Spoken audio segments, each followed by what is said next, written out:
buenas a todos y a todos y bien llegados a esta nueva sección de Play Presta na que vamos falar de cine. Neste capítulo vamos a huellar La Purga, la noche de les bestias, una película que se estrenó en el año 2013 dirigida por James de Mónaco.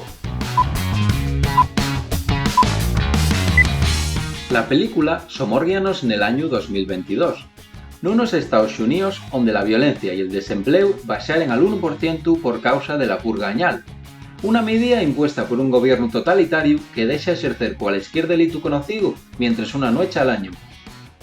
Seguimos la historia de James Sandin, un vendedor de sistemas de seguridad que torna con la súa familia para pasar de manera segura la purga añal na so casa blindada, hasta que de sópitu escuchen berros de auxilio nel exterior. La película, en sin ser perfecta, mantiente agavitao con el suspense, cosa pero importante. Además, siendo la noche de animes y teniendo en cuenta la situación que estamos viendo anguaño, yo creo que llegó el momento para verla.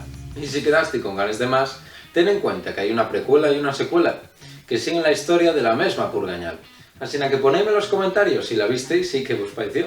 Vémonos en el siguiente programa.